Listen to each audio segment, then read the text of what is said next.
हरियाणा है प्रधान, हरियाणा 75 पार की बात नहीं करता हूँ मैं, सरकार बनाएगी बीजेपी। मोदी और मारो पहलवान कह रहे हुड्डा भी है ना, हुड्डा को नाम मत दिया बचेगा। खट्टर साहब ने खुला ऑफर दिया है। अब हमें भी तो मौका दो ना।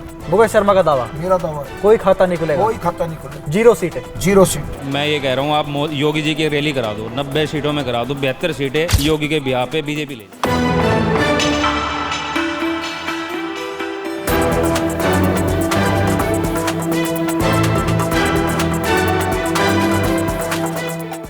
हरियाणा की 90 विधानसभा सीटों पर मतदान होने वाला है। 5 अक्टूबर को राज्य में वोटिंग की जाएगी और 8 अक्टूबर को चुनावी परिणाम की घोषणा की जाएगी। इसी के साथ आज हमारे साथ हरियाणा की वीवीआईपी सीट से यानी कि गुरुग्राम से बीजेपी कैंडिडेट मुकेश शर्मा जी है।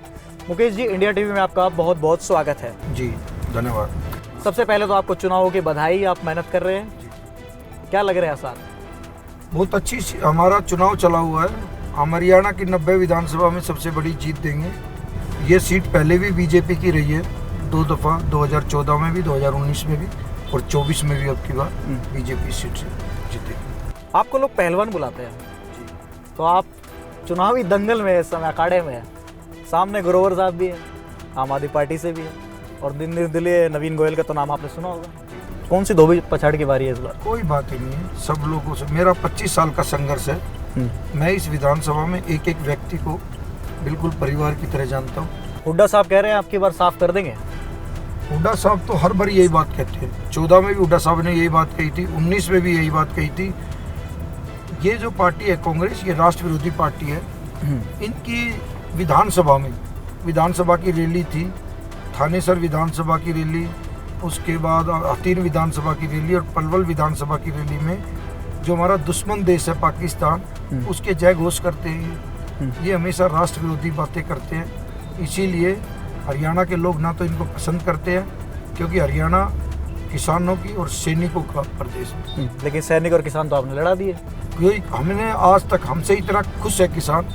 पहली दफ़ा एक पूरे सभी प्रांतों में एक हरियाणा प्रांत एक ऐसा है पूरे हिंदुस्तान में, भारत में, कि वहाँ जो एमएसपी रेट पे जो फसल खरीदी जाती है, 20 फसलें हरियाणा के अलावा, हरियाणा पहला राज्य है। पहला राज्य है। किसी भी प्रांत में 20 फसलें एमएसपी रेट पे नहीं खरीदी। कांग्रेस के मैनिफेस्टो में एक बात कही गई है, उसमें उन्होंने कहा है कि हम किसान आंदोलन के दौरान जो शहीद किसान हुए थे उनके नाम पर एक स्मारक भी बनवाएंगे। लेकिन आपके मैनिफेस्टो में ऐसी कुछ चीज़ें है नहीं। हमारा तो किसानों के लिए डायरेक्ट ही हुआ है। हम तो चाहते हैं किसान भाइयों के लिए उनको बेनिफिट मिले। जो एमएसपी फसलें की है, ये किसानों को डायरेक्ट ही तो है। तो गुड़गांव में 4 विधानसभा सीटें हैं जी, चारों की चारों जीत रहे हैं आप। विधानसभा चारों की चारों जीतेगी। आपकी जो सीट है वो मेन गुड़गांव है, जी, जिसे पहले गुड़गांव बोलते थे, अब गुरुग्राम हो गया है वो। और आपने बताया कि आप 25 साल से सामाजिक सेवा के क्षेत्र में हैं।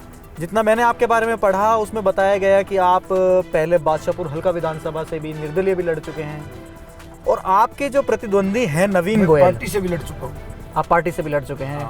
फिर बीच में टिकट नहीं मिला था, सुधीर शुक्ल सिंगला को टिकट मिला था। वही तो आपको, वो गुड़गांव विधानसभा से लड़े थे जी। उसी दौरान से मैं सीधा बीजेपी से ही कार्य कर रहा हूँ। मैं जो आप सुन के आए हो उसमें सुनने में थोड़ी गड़बड़ है, तो इसीलिए मैं आपको और सवाल मुझसे आप पूछ सकते हो, अच्छे बात पूछो। जो इसीलिए हम आपके पास आए हैं कि आपसे डायरेक्टली 1 to 1 बात हो। बताने के लिए तैयार बैठा हूं। अच्छा, मेरे को नवीन गोयल ने एक आरोप लगाया कि जब उनको टिकट नहीं मिला तो उन्होंने ये कहा कि भाई किसको टिकट दे दिया, मुकेश शर्मा। वही मुकेश शर्मा है जो जिस दिन प्रधानमंत्री की माताजी की डेथ हुई उस दिन वो बर्थडे पार्टी कर रहे थे, प्रधानमंत्री जी के बारे में उल्टा सीधा बोल चुके हैं, ये वगैरह वगैरह तमाम तरह के आरोप लगाए उन्होंने। मैं उनका जवाब दूंगा आपको विस्तार से।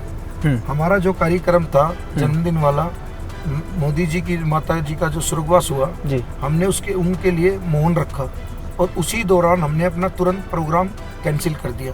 जब हमें पता चला कि माता जी का स्वर्गवास हो गया, आपके पास सूचना नहीं थी, बहनीरा माई का बहन का, तो हमने तुरंत उसी दौरान अपना प्रोग्राम कैंसिल किया।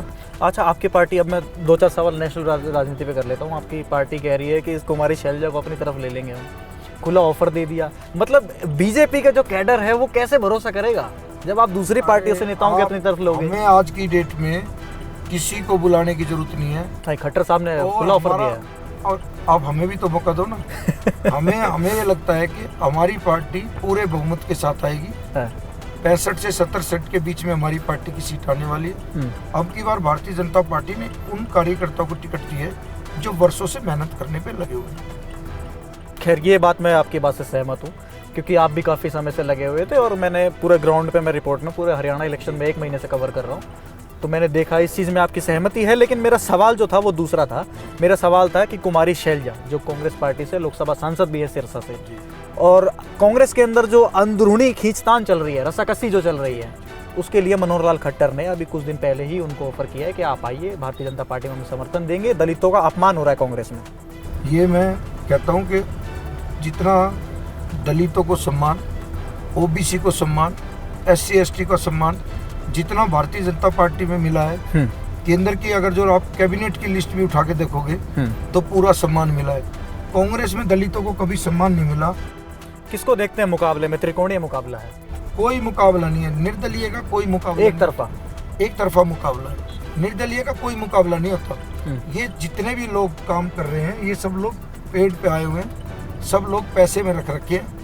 चाहे वो वर्कर, हमारा जो कार्यकर्ता है वो अपनी पार्टी के लिए डेडिकेटेड होता है। देखिए आम आदमी पार्टी, दिल्ली का बेटा केजरीवाल भी हरियाणा के इलेक्शन में, आम आदमी में किसी का कोई रोल नहीं है। हरियाणा में ना आम आदमी की कोई खाता भी खोल जाए तो हमारी गारंटी। देखिए बहुत सोच समझ के बोलिए, क्योंकि पंजाब में भी बीजेपी, मेरे वास्ते दिया, पंजाब में भी बोला था लेकिन पंजाब में पूर्ण बहुमत से आए, दिल्ली में बोला था दिल्ली में आ गए। खाता भी खुल जाए तो हरियाणा में, मुकेश शर्मा का दावा, मेरा दावा है कोई खाता नहीं खुलेगा, कोई खाता नहीं खुलेगा। 0 सीट है, 0 सीट। और जेजेपी को? जेजेपी को तो वैसे ही 0 है। जेजेपी भी 0। अब कोई रहा ही नहीं। लोकदल? अरे भाई साहब मैं बताने लग रहा कि जो पार्टियों के नाम ले रहे हो आप लोग, अब हरियाणा में सिर्फ बीजेपी की सरकार बनेगी तीसरी बार, और बीजेपी ने 10 साल में काम किया है। ना कोई खर्ची चली, ना कोई पर्ची चली। और जो लोग टिकट कटने के बाद में लोगों को क्या होता है कि उनको ये नहीं पता कि कहनी क्या है। अगर जो वो इतने अच्छे प्रेमी होते तो बीजेपी का ही तो कार्यकर्ता हूँ मैं। मेरे को किसने टिकट दिया? बीजेपी ने दिया। बीजेपी ने टिकट दिया तो मेरे सहयोगी हो जाए। मैं तो अब भी कहता हूँ। कहते क्या आपके ऊपर राव इंद्रजीत सिंह का हाथ है? डिब्बा उठाओ और आ जाओ साथ में। कह रहे राव इंद्रजीत का समर्थन आपके पास? किसी ना किसी नेता को तो किसी के ऊपर आशीर्वाद होता ही है। चलो मान ले राव इंद्रजीत का आशीर्वाद मेरे ऊपर है, लेकिन मैंने काम भी तो किया है। 25 साल में काम भी तो किया है। पार्टी के मैं अच्छे पदों पे रहा हूँ। देखिए हमारा कहना नहीं है, आपके जो विरोधी और आपके जो प्रतिद्वंदी विरोधियों का ही तो मैं जवाब दे रहा हूँ। हाँ, उनका कहना है। सरल स्वभाव से जवाब दे रहा हूँ विरोधियों का। विरोधी तो फिर भी हरियाणा के पहलवान सरल स्वभाव के दिखते नहीं। अब मैं जैसे ही हरियाणा में एंट्री कर रहा था तो ये अभी मैं आपको एक किस्सा बताता हूँ। देखिए हरियाणा में एंट्री करते ही हरियाणा बता देता है कि हम हरियाणा से हैं। अब मैं बाहर मिल रहा तो मैंने उनसे पूछा कि ताऊ ये रोड कहाँ जाएगा? कह रहे रोड तो कितना जा भाई, तू ये जाएगा। तो मतलब एक जो कड़कपन है ना स्वभाव में वो दिखता है। वैसे गुड़गांव में आपको बताने वाला मुझे नहीं पता कौन मिल गया, लेकिन गुड़गांव के लोग बहुत रिलैक्स हैं। वो बिल्कुल अच्छी तरह बताते हैं आपको अपने। नहीं थोड़ा सा हल्का फुल्का अंदाज ये दिख जाता है। हरियाणा के लोग अंदर के भी साफ होते हैं, दिल के साफ होते हैं। हाँ, तो इसीलिए तो कोई वैसी बात नहीं। हम जहाँ भी गए हमें बैठ के खाना वाना खिलाया गया, सब चीज अच्छी। लेकिन हमारे यहाँ पर जो राजनीति का जो गिराफ गिराया है वो एक नेता ने बिल्कुल पूरा गिरा के रख रखे। यहाँ पर जितनी भी हदें थी वो सारी की सारी क्रॉस कर दी। नाम लेने की कोई जरूरत ही नहीं है, सबको स्पष्ट दिख रहा है। हमें पता ही है जिस नेता ने कर रखा हमारे यहाँ, हम तो जवाब उसके बाद देंगे। देखिए मुकेश शर्मा जी ऐसे अगर गोल गोल घुमाएंगे जनता को समझ नहीं आएगा। हम समझ जाएंगे, जनता नहीं समझ पाएगी। हमारी गुड़गांव की जनता बहुत समझदार है। तो आप बताइए ना किसका? अरे सर बता दो थी मैंने अभी। हमारे यहाँ देखो पहलवान आदमी संकोच कहाँ करता है, और हरियाणा के आप वैसे भी हैं। हरियाणा का आदमी तो सीधा बोलता है। पहलवान आदमी तो बहुत समझदार होता है। जब डिफेंस करने की जरूरत होती है जब डिफेंस करता है, जब अटैक करने की जरूरत होती है तो अटैक करता है। लेकिन पहलवानों को नाराज कर दिया आपने, विनेश फोगाट। मैं आज आपको एक बात बताता हूँ, विनेश फोगाट हमसे कोई नाराज नहीं है। कांग्रेस ज्वाइन कर लिया, चुनाव लड़ रही है। चुनाव तो हक है, लोकतांत्रिक में कोई भी चुनाव लड़ सकता है। जब मुकेश पहलवान लड़ सकता है भारतीय जनता पार्टी से तो वो भी लड़ सकती है। उसमें हमें कोई उतरना कि वो चुनाव नहीं लड़ सकती। ये कौन से रूल में लिखा हुआ है कि विनेश फोगाट चुनाव? देखिए पहलवान जी आप मेरा सवाल समझ गए हैं। मैं आपका सवाल समझ रहा हूँ, जब तो मैं कह रहा हूँ कि विरोधी पार्टी कह रही है कि आपकी पार्टी ने यानी कि बीजेपी ने पहलवानों का अपमान किया है। हमारी पार्टी ने आज तक किसी पहलवान का अपमान नहीं किया, सम्मान किया है। हमारी पार्टी ने तो जो भी रवि दहिया मेडल लेके आया उनको आते ही 6 करोड़ रुपए दिए। अभी जो भी मेडल लेके आया उसको आते ही पैसे मिले। अभी वो अमन शरावत लेके आया मेडल पहलवान, उसको आते ही सीएम साहब ने एक शूटर को आपने टिकट भी दिया है ओलंपिक्स में, जो हमें बीजेपी चुनाव लड़ रही है। बताओ इससे अच्छा कोई कार्य मिलेगा? तो विनेश फोगाट को कैसे भूल गए? अरे भाई साहब, इच्छा के अनुसार है। विनेश फोगाट की हमारे से विचारधारा नहीं मिलती होगी, वो कांग्रेस की विचारधारा की थी, कांग्रेस से टिकट लेके लड़ रही है। वो कह रहे हैं कि मेरे साथ षड्यंत्र हुआ। मैं आपसे, देखो मुकेश जी, मैं आपसे सीधा सीधा सवाल इसलिए पूछना चाहता हूँ क्योंकि आप भी देखिए पहलवान रहे हैं और आपने बहुत नज़दीकी से ये सब चीज़ें देखी होंगी। हर क्षेत्र में आदमी की टांग खींचने वाले बहुत लोग होते हैं, तो क्या आपको लगता है कि ऐसा कुछ हुआ होगा? ऐसा कुछ नहीं है। लोगों हम ये बातें होती है कि भाई उसने ये कर दिया होगा, ठीक है। हमारा मकसद एक है कि ना कभी हम ऐसी बातें सोचते हैं और ना हमारी विचारधाराओं में ऐसी बातें हैं।